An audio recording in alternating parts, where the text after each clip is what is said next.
Hey, it's Jon Cook with Keynote Content. Thank you so much for connecting with me. You want to start your blog. You say, does blogging even work? How do I even get my blog out there? What's the best place to start a blog heading into 2021 and beyond? Well, I am the founder of Keynote Content. I wrote over 2,200 blog articles over the last 10 years, creating content for speakers, coaches, consultants, podcasters, YouTubers, other industry experts, corporate trainers, and for you to say, how do I start my blog? Is blogging even effective? Blogging is still one of the most effective ways to get your message out there, grow your business, and build that reputation as an industry expert. Did you know that only over 77% of internet users still refer to blog content for making buying decisions, for building their decisions into the future? There was a study done by Opt-in Monster that says over 77% of all internet users refer to blog content on a consistent basis. Also, do you know that companies that blog get 67% more leads than companies that do not? Whether you are a mom and pop shop or whether it's just you and maybe you're growing a team or maybe you have a larger enterprise trying to get your message out there for your audience, blogging is still a great place to start. So for you saying like, okay, maybe if I'm just starting from scratch, where do I even start? First place I do is, even before you get into the technical side of things, saying know your why. The first thing you got to do is like know your why. Why do you even want to blog in the first place? And I would say right off the bat, if you're saying, I want to get this written content out there, but I don't like writing. Okay, you can do a vlog, just doing like a regular video blog. You can do that on YouTube, and you can have that transcribed into content that's edited down, whether by you or by some content writer, whatever it might be. And that's published with your video side by side. So what I like to say is thinking about learning styles. You know, over 65% of people in the world prefer visual learning. So it's not just watching a video, but also reading content. Before you even start into saying, do I want to build a blog? What's the purpose behind it? If I'm just starting out to create content just to be able to say, hey, I'm building that reputation, okay, that's fine, it's good. Or saying like, hey, I want to drive more sales for my business, that's fine as well. Or saying, no, I know that I have this message that I want to get out into the world, but I want to make sure that I'm articulating this in a way where people are tied in, where they're saying, I know that this is purposeful, this is that altruistic experience. Whatever your why is, if it's generating more cash, creating a more financial future for you in the future, okay, that's great. If it's saying, no, I want to be able to, there's a cause that's important to me, I need to get this message out through blogging, that's great too. Whatever your why is, tie into that why, because that's going to keep you moving forward with creating content in the future. The second thing I like to say is know your niche. The second is knowing not just, okay, well, my audience is anybody who wants to read my blog. No. It's saying who specifically is in that smaller group of people. Not just anybody. Not just anybody's going to be reading your blog. Not just, your blog isn't supposed to be for just anybody. But saying who are the specific people that you know this is for? What are their core emotions? What is the rationale that's also on the other side of that emotions? Because when people visit content on your website, your YouTube, they listen to your podcast saying like, hey, there is this emotional, what am I going to feel coming away from reading this or experiencing this? And what is it that I'm going to think about? So what do you want them to feel and what do you want them to think about inside that smaller target niche? This is not, you are not Jenny Craig, you are not Mary Kay, not looking for just anybody in the world, but saying what is that smaller niche that you know these are the questions they're tied into. And why does your why matter to this niche market? So your why is what I call your manifesto, but then your niche is your market, that niche group of audience. And once you know your niche, you're saying, well, what's this have to do with blogging? These are just the foundational pieces before you get to the actual tactical part of growing your blog. So those are two key, but please, please, please don't gloss over that, because if you want to build longevity for your blog, you want to know your why, want to know who this is for. But then from there saying, just pick a platform. There are 3 great options that I recommend. And inside those options, I recommend the first option that I would say this is, if you were saying like gold, silver, bronze, as far as like the levels, I recommend WordPress.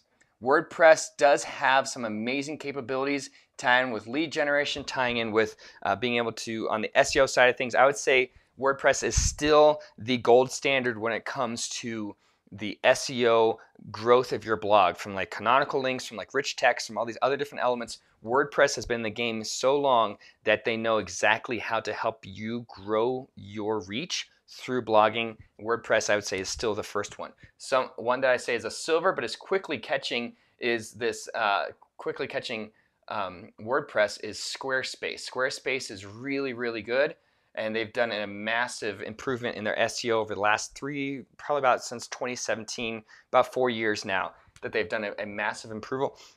What I like about Squarespace compared to WordPress is it's not as technical. It doesn't have to be as technical, but it gives you a chance to say, if you're in more of the design space, like, hey, you're a fashion blogger, or you wanted to grow with like a crafts, or you wanted to grow with more like some type of design or visual, whatever it might be. Saying if you wanted to do more visual, Squarespace I think might be the way for you to go.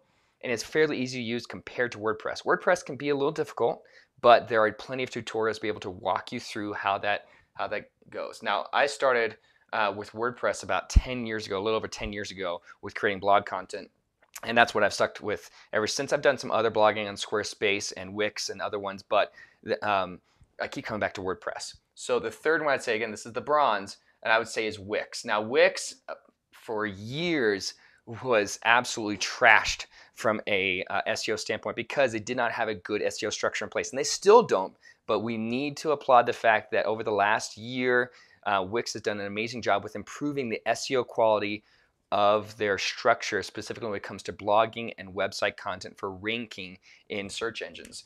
Wix, I would say, is also, of these three, I would say Wix is comparatively to Squarespace as far as like the technicalities, being able to work with that. But these two, I think, are for beginners, saying like if you're not going to be that serious about starting out and growing your blog, don't really care about the SEO, okay, these two are fine, but long term, you do want to care about SEO. So if there's a chance for you to start out saying, I want to start on the more technical side, learning the platform, WordPress is the way to go. So pick a platform, and what I will say is please do not let the tech be a choice but not an obstacle. So many different people I speak with, speakers, coaches, consultants, these industry experts are saying like, I want to do like funnels, I want to do websites, I want to do blogging, I want to do video, I want to do social media, podcasting, whatever it might be. It's going like, oh, and they get stuck in what I call the tech trap. Oh, I don't know what camera to use. I don't know what funnel to use. I don't know what email platform to use. I don't know what. So like, just pick tech, do a little bit of research, talk with somebody you know and trust, pick the tech, and then learn that tech and implement that tech and get something going, because published will always beat this perfect or not quite perfect draft that's just sitting there not helping anybody. Pick the platform, start blogging. That's the fourth part, is going like, write content, write your next post.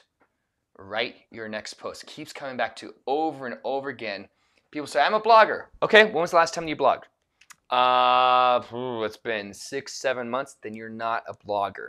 You blogged at one point, but you are not a blogger right now. What do writers do? They write. What do video creators do? They create video. What do speakers do? They speak. So for your blog, saying if you want to be blogging, actually blog. And I say that's super obvious. Yes, but that's also a big part where I see people get stuck when it comes to blogging. Write your next post, and then, this might surprise you. I'm kidding. This won't surprise you. Edit, and then actually publish it. Actually publish your content.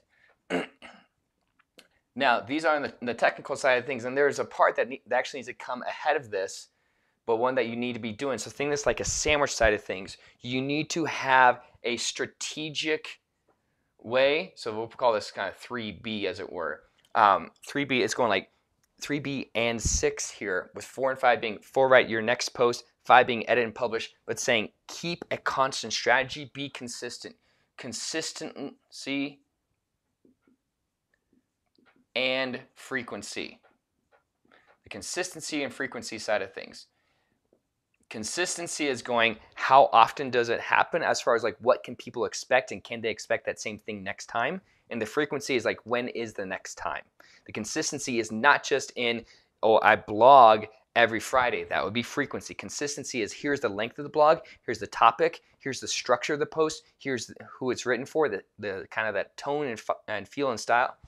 That is the consistency. You want to be showing with that consistent content on a frequent basis. And that frequency, I would say, please don't start out thinking, oh, I'm going to blog 4 days a week, or even or even once a week. You say, okay, if I decide, hey, I'm going to go to the gym 3 times a week and I haven't exercised at all over the last month, then it would be ridiculous for me to say I'm going to jump right back in to something that I don't have that discipline built up.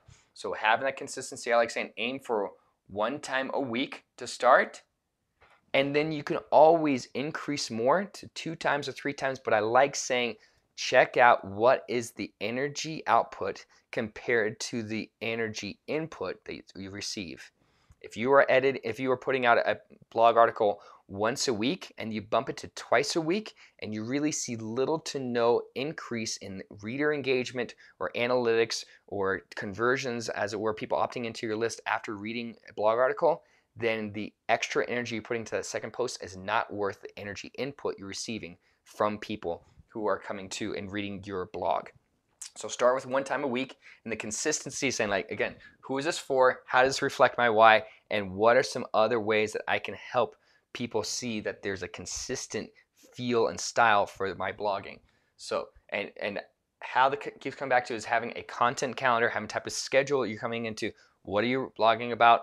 Who's this for? What are the takeaways? And what is that one big idea you want to thread through each blog article? So inside of that, it says linking and sharing is a big part. As you start to get more blog content out there, as you start to grow your blog,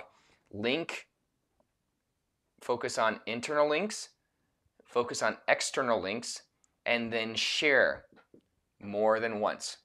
A big problem that I see, and something that I wish I did years ago when I was really getting to blogging around 2008, 2009, 2010, is really sharing consistently with that content over and over again. You can't say, hey, I wrote a blog article, I want to share it once with my audience. Saying no, keep coming back to that at least a couple times. Have over the first 6 weeks after publishing a blog article, promote it through your social media, and then you can take a break.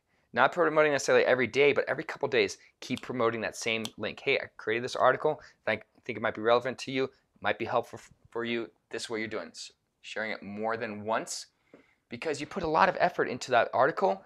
Keep coming back to sharing it more than once gives people a chance who missed it maybe the first time for them to engage with that content over and over again.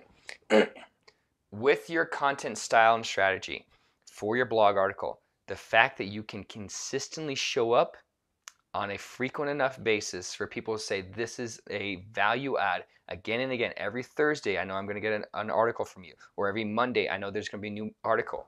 What it does is it allows you to build again and again into that audience so people can see you showing up on a consistent basis. And I promise you this will continue to build in for people saying, what are the top questions? What are the top concerns? Where are the big problems and challenges you see people running into with your business, with your industry, that you know you can solve each of those problems with a blog post?